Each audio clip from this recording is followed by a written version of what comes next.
Hi, I'm Doyle Shuler, and I'm a gold and silver investor, an author, a publisher, and I'm also the team leader of the world's only gold and silver wholesale buyers club.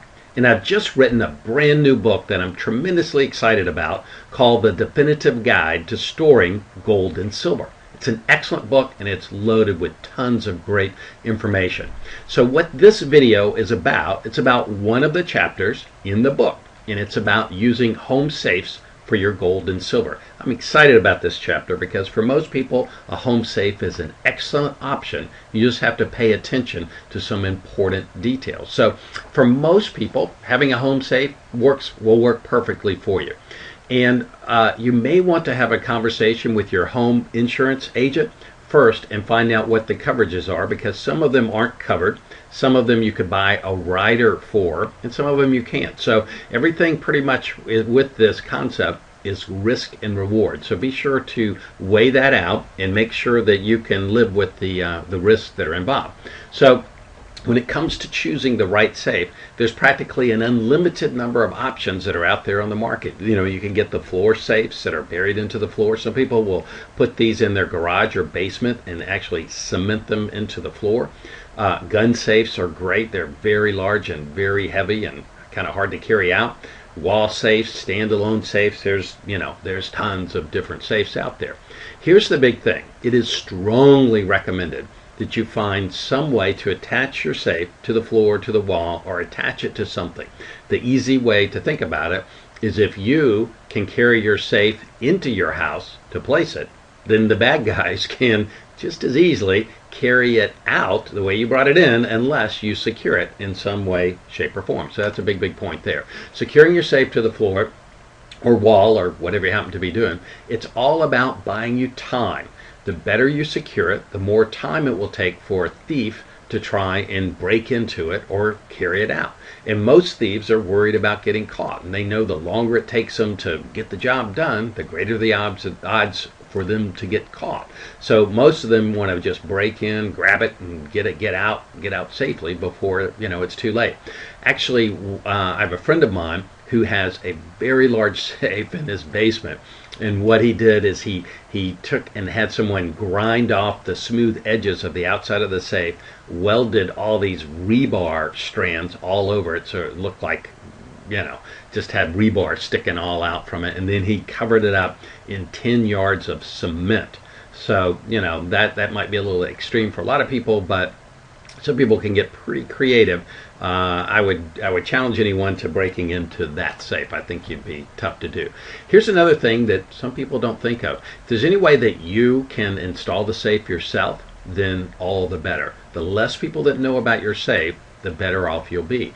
If you choose to hire a contractor to install it, you want to choose that person very, very carefully. Don't go cheap here, because what good is it to buy the best safe you can and go to a lot of trouble and expense to secure it, but if the guy who installed it for you comes back later on and takes it, well, not a good thing.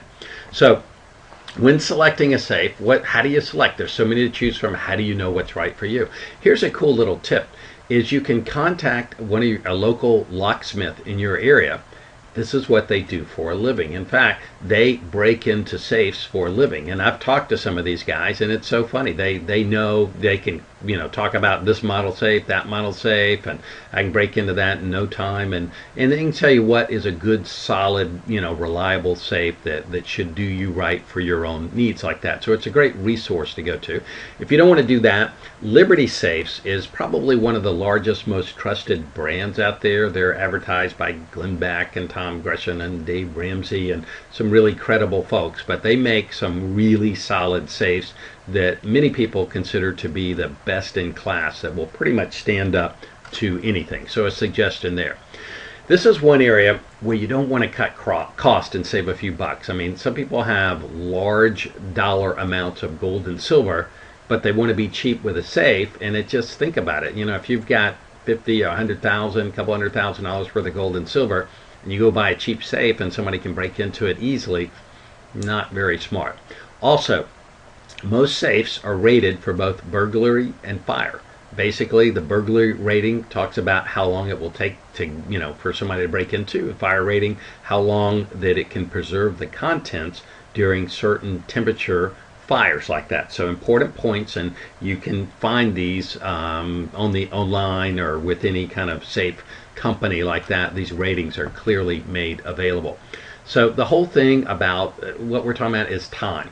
Buying you time. The bigger, the better the safe, it will buy you more time. It'll buy you more time in a fire to preserve your contents. It'll buy you more time in a burglary to be more difficult for them to break into. So, and also think about it, the larger and heavier the safe is, the more difficult it's going to be for someone or a group of people to pick up and carry off. Just kind of makes sense. So, and remember that just like everything else in life, you get what you pay for. And if you go cheap, it doesn't work real well. You go to YouTube and Google, people breaking into safes, and it will shock you at some of these cheap safes, and they'll show people breaking into these things in just a matter of moments, and you go, oh my God, it's just ridiculous. So, don't go cheap in that area. If you go with quality, you'll never be disappointed. Some other tips, all right, what to do. You want to make sure you hide the location of your safe if you can. If they can't find it, they can't break into it. Think about that. So some people create false walls in their house. They put them behind pictures, furniture, stairwells, that kind of thing. If it lends itself to it, you can put them in the floor and cover them up with floorboards and rugs and that kind of thing. So you just use your imagination, look around your house and think about, because you want it to be difficult to break into, but that won't even be a concern if they can't find it. So it's a good point there. Here's something that a lot of people overlook. And if you've never had a safe before, and when you finally get the safe, you're feeling pretty proud of yourself and that kind of thing. And a lot of people, they what do? They talk to their friends and they say, man, I just got the coolest safe, and this and that and that. You don't want to do that. You want to put a piece of duct tape over your mouth, and you want to tell no one. I mean, absolutely, positively no one. Only the need to know basis. Okay? And some people, they don't even tell their family about it, because you've heard that little saying, loose lips sink ships. You never know who's going to say what to who, so it should be only on an as need to know basis. Okay? What about the combination of the safe? Who should know the combination? This is up to you. A very personal thing here, and it's hard for anyone to give an opinion.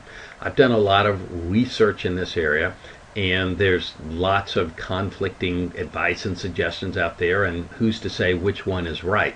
Some people say that you should not even tell your spouse that it's a safety thing, that they shouldn't know it, that if someone were to break in when you were home, that it's better off if they were home, their spouse was home and you weren't, whatever, it's better off for them not to know it. So you can make the case for both ways. So this is just a very personal decision.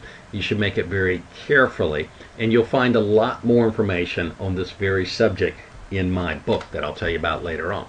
Another good point is, if you have a good home security alarm system, then that's going to give you a big edge, because you get a good safe, and then this just adds a lot more security, and it buys you more time. Because if you imagine if you were a thief and you were trying to break in, to a safe and pick the lock, or, however they do it, and you have this big alarm blasting off in your ears, it would probably make it a little difficult to concentrate, and they'd probably give up pretty quickly and get the heck out of Dodge. Another thing is, dogs pretty much serve the same purpose. If you've got some big ferocious dogs, they can make it challenging for a thief as well.